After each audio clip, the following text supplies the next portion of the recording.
All right, Maddie, we are back again. The Ask Maddie show returns. Maddie, how are you feeling? Hey, I'm doing great. I love doing this show with you guys. It's genuinely one of the highlights of my week, so I'm excited, ready to be here. Maddie, we're going to have a great show today. We're going to be talking about XRP, one of our favorite assets. We're also going to be talking a little bit about Bitcoin. You guys have questions about the current predicament we are in. And we're also going to be talking about, cryptos that we're holding for the long term, maybe, and what our strategy is with that. But before we get into the content here, team, you already know what I'm going to say. Become a Crypto Charged member. Please just join us up. 30 days free. Join the community. Watch our shows we have on the platform. Take a look at the tools. Very helpful tools. So, team, all over there, cryptocharge.com. And get educated because this is a very important moment in crypto right now, and you don't want to see this moment be passed by just by watching us here talk about crypto. You actually want to be an investor in crypto here. So we hope to see you there. But Maddie, let's get into the content. Are you ready? Yeah, let's do it. Jose says, do you think there will be another pullback on XRP? What would be another good buying point? So I'm going to guess this question was probably posted as we were kind of ripping hard on XRP. We got a nice little breakout move, and to some people, they're not going to call this a breakout move because they only think that a certain price level equals breakout. But there's a lot of structural hints and clues on the charts that show you that the move that we just got was a lot more significant than most people might think. I think that XRP still. 65, 55 cents, 60 cents, 65 cents, it's still a great price in the grand scheme. When you're looking at cycle targets of, 8 to 13 and then maybe even 21 towards kind of the top there, and of course we could always get a blow off top. It's still a great price. You guys know that I'm a very long-term XRP bull, meaning that some of this position I will just continuously be building for, years to come. To be able to leverage against a portfolio in the future. Where we are right now, we'll take a quick look at the chart. But again, you guys don't have to wait for the Ask Maddie show for us to be doing some TA. We do TA every single day on the Ask Maddie show. We look at all of our big picks like XRP. The Crypto Charge live show, Matt. Right. I'm sorry. The Crypto Charge live show. Exactly. Every day, though, we're doing that. Well, let's take a quick look at the chart here. When we take a look here at XRP, one of the things that you'll notice is that we are in a large compression structure. And you guys have probably seen this a few times if you guys have been around with us a while now on YouTube. Looking at the large compression structure that's been forming here. One of the other things that I like to look at here with larger moving averages. So I look at only 4 major moving averages, and you can look at whatever ones you like. And, I don't think that this is the perfect way to do it, just the way that I do it. But I have the 50-day moving average, the 50-week moving average, the 100-day moving average, and the 200-week moving average. It gives me a nice blend of what's happening on a shorter term price basis and what's happening on a long-term price basis. And especially when you're able to maintain or reclaim a larger term moving average like a 50-week or a 200-week, that can be an indicator of much further strength. So we look here at XRP, we've obviously had this big compression pattern that's been happening in here. We had the big SEC spike here on July 13 of last year. You had a nice little pullback here on November 6th. It's ended up being like a perfect little fib pull back into the 618 here, little double top, pulls down back into the accumulation range. We've had a nice pop back up to that same 618 as of recent. Now, what's really getting me more excited as of recent, though, is that not only have we shown incredible resilience down in this key level of this 50 cent region, and this goes all the way across. When you look previously, 50 cents has been a super crucial level for XRP here. You have, again, the larger structure we just talked about, maintaining key support here. And this accumulation structure is absolutely prime. I truly believe that this is an enormous W in here, and that's ready for takeoff here. As we approach the levels we're approaching now, this is honestly a great price. You can see that we're testing into these MAs, of course. Can we always target bottom of range? Can we target 54, 55, 50 cents? Absolutely. You guys can always target key levels as areas of interest. But for me right now, when I'm looking at the current flip from this January move up and then pulling back into this, I'm looking for this to maintain and hold. Now, the only catalyst that would kind of destroy this and, for us to see significantly lower prices is for Bitcoin to correct now in a more severe fashion than expected and altcoins not to make their catch-up move first. That would, of course, adjust this entire, technical setup in front of us. But as of right now, between 54, 55 cents is a pretty decent spot to consider picking up XRP. But again, it always depends on you, your averages, your goals, all those different things. But, again, grand scheme of things, if you're asking me, should you buy it now versus that XRP is going to be at a few dollars in the near future, you can answer the question for yourself there. Madman99 says, when can we expect a significant rise in Bitcoin? I feel that we are so close to a crazy push. feel like we've already had some crazy pushes. Yeah. We've talked about this before, but I think it's kind of like people becoming numb to very big increases in very short periods of time. They look at the 2017 cycle, they look at the 2013 and 2012 pumps in Bitcoin, and they're like, wow, it's we got to do this in the same time period. But we've had really aggressive climbs in Bitcoin. We broke out basically in October of last year, and we've seen a rise from the lows in the $20,000, $17,000 region there. Of course, ultimate low is 15K, but after we've consolidated a bit, we've seen a rise all the way up to over $70,000 since October of last year. So we've already seen a very, very big move in Bitcoin. Now, are you talking about when do we get to the magical numbers when everyone's talking about 250K, 150K, 500K, whatever it is? How are we supposed to time that, right? If you were to try to time everything that happened in the crypto market right now based on everything that's happening in the macro and a variety of other things, you would have already been wrong, right? Because we did make a new all-time high before the halving. The Federal Reserve has not started cutting rates yet. We're still in a quantitative tightening environment. There's a lot of things that would point timing-wise to this not happening until much later, but it's happening now. So like I've said many times, timing is a fool's game. You can't do it. When do we expect this? When do we expect that? How are you supposed to measure that? It's not a measurable thing. The only thing we can measure is where are the key levels at? Where's the momentum lie? Are we maintaining above those key levels? And of course, then we can start to get more bullish from those levels. But for me, it's always about levels and never about time. Ryan says, if these jokers consider Bitcoin high risk, then they should avoid crypto altogether. And this is taken out of complete context of what we were discussing. We were talking about entries with cryptos right now, Maddie. It is a higher risk to get into crypto at this point because we could see a correction right now. So, Maddie, why don't you explain a little bit further what you meant by that? Yeah, so I never said Bitcoin in itself as an asset is high risk. So thank you for taking my words and twisting them like a sister. When we talk about high risk trades, for me, when you have had an enormous impulse without any corrections, that becomes a high risk entry. Okay, so you guys can sound clip this: high risk entry, not a high risk asset. Two very different statements there.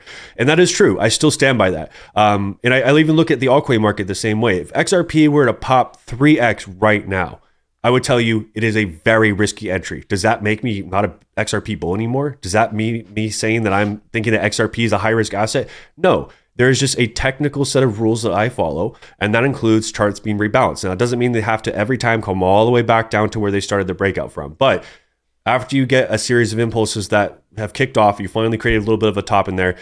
Very, very normal to get 50, 60% correction. That's not a crazy thing to see after you've had just such an enormous pop higher.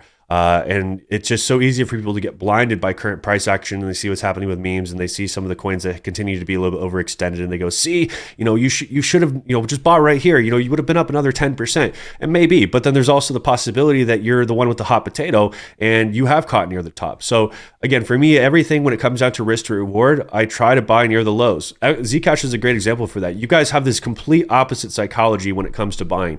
On Twitter, everywhere, people were telling me, when Zcash was down 18 to 20, they're like, it's going lower, man. Are you still in Zcash? What's happening with Zcash? Everyone losing their heads when literally we're just testing support of multi-year lows, and saw a nice pop into the 30s. And that for me was a more asymmetrical opportunity, because the downside at that point was either this thing either completely collapses, or we're buying pretty much the bottom of where we've seen price close historically. So you guys can employ whatever strategy you want, but you're not really employing a strategy if you're just chasing green candles and you're getting into things that everyone's told you to get into. I've seen many times people get on and they try to sell an asset they've been accumulating, and they go buy another asset that all their friends are telling them to buy, and it's up a bunch, and then they see a 20% correction, and then they panic and then they sell the whole thing, and then after that correction's done, they see the asset go back up and they get back in again, and you know what they're doing? They're nickel and diming themselves to death. They continuously try to get in on the the higher low after continuously making the same mistake, and then they wither away, and then whatever, now your $1,000 is $500. You go, well, screw it, I'm not doing anything now. I'm just going to go ahead and take my $500 and just keep it in my bank account or whatever, right? You don't even think about re-entering crypto because you've been so burned by this concept. If you're not day traders, don't trade like you're day traders, right? Like don't think that you can just get in and out of the market without a plan. You need to have a technical analysis foundation. You need to have an entry and a take profit, and maybe even a stop loss if you're doing some sort of leverage trading, but at least a take profit. Even when we talk about the meme coins right now, a lot of you guys have no plan whatsoever with your meme coins, right? It's going to do this. Based on what, right? Like we don't even pull out the fib here. We're not even going to try to estimate some targets on where we could potentially see some TPs. A lot of you guys are delusional in the idea that things just go up forever. And if it's going up, it's going to keep going up. That's not how things work. We need to establish higher lows. Healthy price action makes a series of higher highs and higher lows. And we don't always have to make the parabolas in one straight line like we've seen previously. What if this cycle is so different in the fact that maybe we have 4 or 5 massive pullbacks on the way up and this cycle takes 3 years instead of 18 months, right? That would take a lot of your guys' mentality about this market and put it on its back. And to me, that wouldn't change anything about what I think about the value of these assets or price action. For me, it's always about, are we still following a trend of higher highs and higher lows? Are we getting significant net pullbacks to clear out some of these imbalances left on the chart by market makers? And are the rest of the technical signals like continuation patterns and MAs, are those things also in confluence with the other macro considerations that we're looking at? So, even when you guys are looking to do degen stuff, please at least have a plan with it, right? Don't just think that you can run by the seat of your pants and, make $1 million overnight just because someone else did it. You also remember that they both likely put a lot more money into whatever garbage that you put it into, and you put it in at a much later date than they did. So it takes you a lot bigger of a move to make the same gains that they made previously. It's one other big thing to consider is when they say, oh, well, it's already done a 25x, and you go, well, that can easily do another 25x. Not so fast. The amount of money now to make another 25x is exponentially more, which is what I've talked about with diminishing returns of larger cap coins. Cycle after cycle, yes, they'll still do very well. In fact, I think Bitcoin will still outperform the stock market for the next 10 plus years from an R to R ratio, right? But that reward becomes less and less and less unless you get this enormous fluctuation of money into the market well beyond what everyone's expecting in a very short period of time. Otherwise, we can just expect normal growth over long periods of time, right? Adding a few more trillion to our market cap each and every cycle. And that's what I hope for. But guys, just try to take a step back, understand that you don't have to get into anything right in the moment. If there's a sense of urgency, it's probably not worth it. There should never be a sense of urgency when trading. There should be well-informed decision-making. Even if you're going to decide to engage in something that's riskier, you should at least have researched enough to understand, what's the liquidity like, what kind of market cap is in this, what market cap is required to get to XYZ price target. And then after you've done that, then okay, I'm going to make a plan. I'm going to put a little bit of money in this. But please, guys, at least do a little bit of research. Understand if it's even a remote possibility to be achieved. Wow, Maddie, that was a lot of alpha right there. They don't call you Alpha Breenan for no reason, that's for sure. I do want to circle back and kind of talk about a couple things that you just said right there, just to make this actionable for some of the people that may be watching. So, team, our plan this whole bear market, like Maddie said, we were accumulating deep depths of the bear market when everyone was looking away. And now that, pays off for us because now all of our cryptos are well off into the green. And something I'm doing right now is I'm taking I'm trying to cut the top off of my savings right now, cut as much as I can out of my checking and throw it into crypto because this is the last hurrah of crypto, how I see it, because I already did my due diligence with my DCA. And so I deployed as much money as I could, but now it's okay, what else could I gather at these last moments in this current market conditions to throw at my altcoins at, not just add them to Coinbase right now and throw market orders down. No, I'm throwing limit orders, and this is what happened this last weekend, is Zcash came down a little bit and hit my order, and it got filled. So that's what's happening for me right now, and that's, the strategy that we're employing here at CryptoCharge. But something that Maddie talked about right there was the whole meme coin thing. And it's funny, Maddie, it's you're talking about at least pull it on a chart. The funny thing is you can't even pull it on a chart. Pull it on a one-day chart. Some of these meme coins that dropped this last week, right? You got one candle of one day. That's what you have. So it's you have no analysis to employ there, and you have no fundamentals to go off of when some of these projects are, I hate grouping them all together. I hate to sound like, an old man or someone that's not, apt to these new things that can happen, but it's it's all speculation and gambling, and that's not investments that I want to be going. We already went over this on the after our show. We're not going to get back into it here, but team, just be wise about your assets. And if you don't know how to be wise with it, you got to come to CryptoCharge. I'm dead serious. You got to be educated on this stuff before you start throwing down big bucks at this asset class, So I just wanted to throw that actionable, team. Hey, if you're confused about all this, because you are in a different market condition than we were months ago. We're in a completely different new space now. I think you've been saying this, Maddie. You have to employ a completely different mindset when you're approaching investing right now. And you have to look at it as swing trading. If you're buying Bitcoin at these prices, which I wouldn't say you should, but I know many of other creators out there are saying, hey, just DCA into Bitcoin right now. It's if Bitcoin was price was moving up last week and you're going to DCA into Bitcoin. So as the price moves, your DCA is moving upwards. Right, Like, exactly. You're raising your average. You're doing the opposite of what DCA is supposed to do, and that's to essentially lower your average. And eventually, if you've caught an accumulation base, it should be kind of like relatively level at that point. But buying up, especially into parabolas, sometimes it can work out well. But more often than not, like you said, you're raising your average. And now if price takes a very big correction against you and you've been having an aggressive DCA going, you can potentially be giving away all of your gains on a large correction, because if you're buying too high, right, you're raising your average price. So again, just things to consider there, team. Just always be careful with that. Last thing I would say about the memes is, when it comes to not being able to TTA on everything, if you guys are going to be involved with it, if it was me and I still had to make a decision to get into memes, I would definitely be trading something like Doge and SHIB. And that's primarily because I have the liquidity on the marketplace, and I also have a lot of price history to work off of.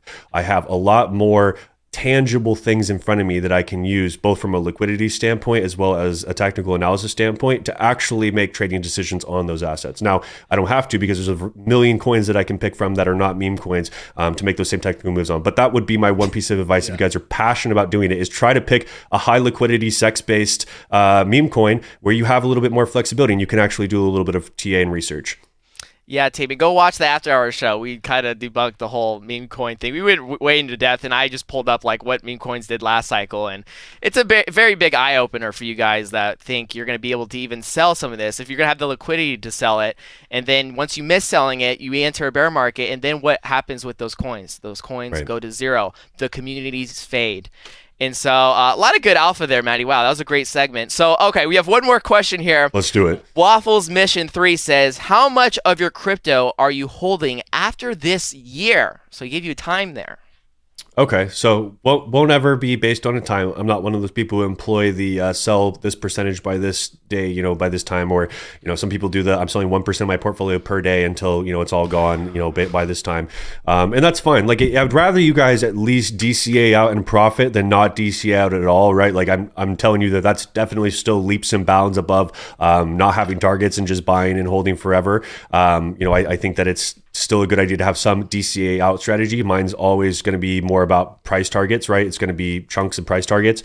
What I've, expressed to you guys many times about my strategy. Most of my coins, I, really brought my average down significantly in the bear market. I picked up some coins in the bear market as a whole that I really feel are not just short-term runners, but are going to be long-term runners as well. So with that in mind, I do plan on holding somewhere between 20 and 30% of my long-term bags into this next cycle. Now, you're asking me probably, why does that number vary? Why would you consider not having like this binary number of what you're going to take off the table? Well, there's a couple reasons. One, I don't know what kind of blow off top is possible for all these. I mean, I have price targets for what those might be, but I don't know exactly where we're going to top out. Anyone who says they're going to call the top is full of it. I never tell you guys I'm going to call the top of the market. I tell you guys these are areas of interest that previously have shown that they like to get hit: 1.618, 2.618, 4.236. So I'm going to first of all de-risk in tranche one and make sure I'm taking some chips off the table and paying myself back and making sure that I've secured the bag. Like, I'm not going to be that dope who doesn't take any TP at target one. Target two is going to be maybe a little less aggressive, but still a nice little chunk off the table. So TP1 be between 30 and 50%, TP2 being between 20, 30%, 20, 40%. And then that TP3 is going to be that final sell. Now, there's always going to be a little bag beyond that where if my expectations get exceeded, right? Like, if I had maybe bought Solana early on and then not held a little bit of like that moon bag as that possibility, I would have been pretty bummed seeing Solana reach, a $200 mark there. So what I'm going to be doing, let's say for XRP, for example, I'll have tranche one where I take that nice big chunk off the table, kind of in that, $8 region or so, just to make sure that I'm, getting some money back. I'm doing my first TP. That also alleviates some funds, guys, to be able to look at other opportunities and rotate, or maybe other opportunities in your hit list that you've been waiting for that haven't taken off yet, right? That's a lot of flexibility and a lot of chips off the table for good reasons. Let's say, TP2 and 3 are going to be, let's say, between 13 and 21. And then I would hold on to that portion of my bag. The anticipation would be I have about 30% of my bag at that point left. And I would assume, hey, I've sold probably somewhere near the top of XRP. Now, let's say I'm super incredibly wrong and XRP just rips another God candle and we go to, let's say, $50 or $60. I would take that bag and I would cut that in half. The reason is I've seen enough altcoins do that move where it goes unreasonably beyond what you expected, and then seeing that all given back. And that's too much opportunity when you're buying XRP at 35 cents, 60 cents, 50 cents, and then not taking the $50 and $60 price point and taking some of that long-term bag and selling it, because the power of recompounding and taking that and putting it back in at a higher low is going to be a lot more impactful than me just holding everything long-term. So yes, my long-term bag might get a little bit smaller, but it will be with the intention of recompounding and building a bigger long-term XRP position. So that will vary coin by coin. Some of them will go first, some of them will go later. But I plan on holding most of my main projects, at least a portion of them, long-term. So I hope that that's helpful for you guys. I can't give you guys exact numbers what works for you because everyone's cost basis is different and time horizons are different, but that's how I'm approaching it. I'm 30, I don't have kids, double income. That's how I plan on rolling with it. Interesting approach there, Maddie. I'm very excited for this bull run here. I mean, we're just getting closer and closer, and it's not a day by day where with every Bitcoin candle we're getting closer to 100K. We move up and down throughout the days. I mean, if you look at the last couple weeks, it was just every day was a great day, but now we're at this point where the market has to slow down, and we're looking at probably a correction right here. So it's going to be very interesting this next couple weeks, guys. So make sure you subscribe here and tap the notification bell, because you guys don't want to miss out on any of this, because this is going to be so exciting.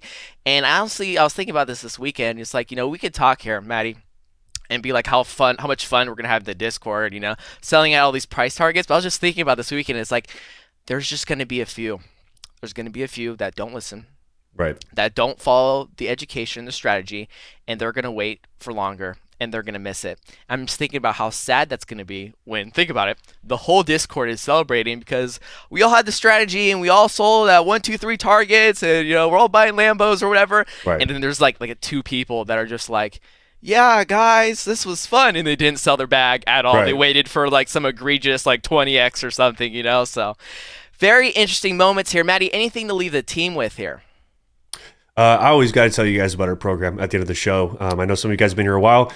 I got to tell you guys that are new here about our program. So we go live 5 days a week on our show. We cover everything from the macro. We cover the technicals. We do on Fridays, technical tune-up Fridays. So, we can't cover every coin you guys want in our coin library, where we do price targets for them. We do technical analysis for them. We give, potential ROIs, a lot of flexibility to search in there. We can't add every coin you guys want, but I still want to make sure I'm giving you guys the opportunity there on technical tune-up Friday.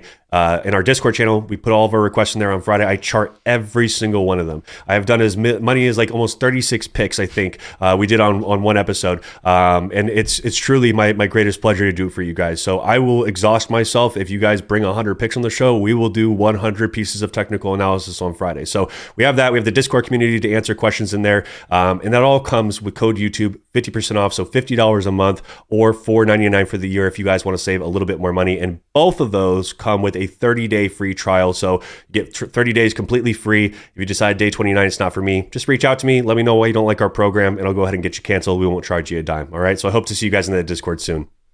Words of wisdom, Maddie. All right, team. We'll see you next week. Make sure you like the video, though. We'll see you next week. Bye.